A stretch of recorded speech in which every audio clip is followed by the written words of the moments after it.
Okay, in a randomly mating population of mice, 25 out of every 100 mice have white fur, a recessive trait. So the alleles have got to be something like, I don't know if the normal color is black or brown or what, we'll say it's black. So big B is for black.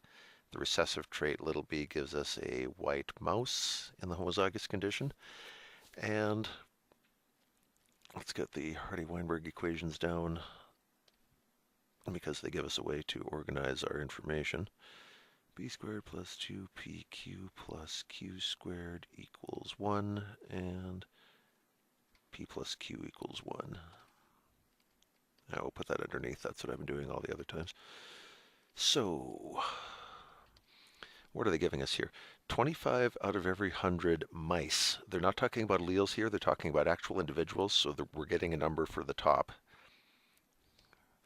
And it's the recessive trait they're giving us. 25 out of 100 mice have the white recessive trait. So this is 25 out of 100. Now, I didn't make this point very strongly in my introduction, but when you get q squared, it's not the total number of mice. You don't just put 25. You have to put the fraction of the population that has that trait. So in this case, 25 mice out of a grand total of 100. Or if you divide that out, 25 divided by 100, you get 0.25. That's the number we want. Now that we have that, calculate the frequency of each allele, meaning P and Q, in the population. So if we know that Q squared is 0.25, well, we don't want Q squared. We want plain old Q. That's our allele frequency. Remember how we get that? We have to take the square off of here. We don't want Q squared. We just want it regular Q. The way you undo a square is with a square root. We square root both sides of this. On the left side, the square and the square root kill each other, leaving only Q. And on the right side, your calculator can do this for you. The square root of 0.25 is 0.5. So there's our Q number. To find P, we just do 1 minus 0.5. It turns out P is also 0.5. So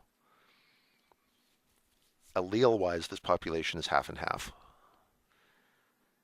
And that's actually all they wanted for the first part, the frequency of each allele. The dominant allele's frequency is 0.5, and the recessive allele is also 0.5. That means if you took these mice and just put all their chromosomes in a bowl and looked at them, you'd find that half of them carried the big B and half of them carried little b. Now, for the 3 genotype frequencies of the population, now we're getting back to the Hardy-Weinberg equation. These 3 terms each represent one of the genotypes. P squared is the double dominant one.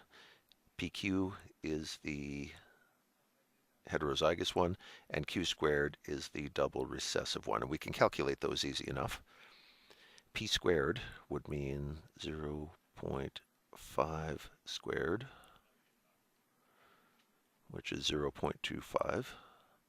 That means 25% of our mice are big B, big B. They're true breeding black or homozygous black. The middle term 2PQ,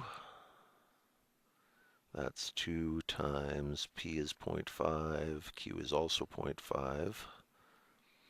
That gives us 0.5. So half the population, 50% of it, is heterozygous. And if you think I'm wasting my time doing this, you're right.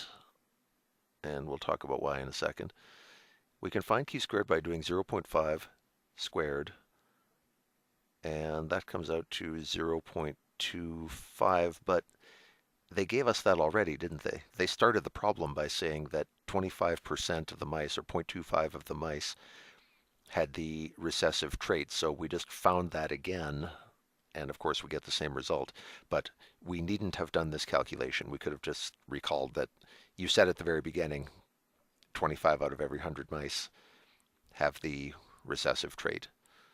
So if you catch that, great. If you calculate this by accident, then you wasted 8 seconds, but you're still going to get the right answer. And they say record your answers to the nearest whole percent. So to get percentages, again, we take these, multiply them by 100%, and these become 25%, 50%, and 25%. And not surprisingly, these add up to 100%. The Hardy-Weinberg formula says they should.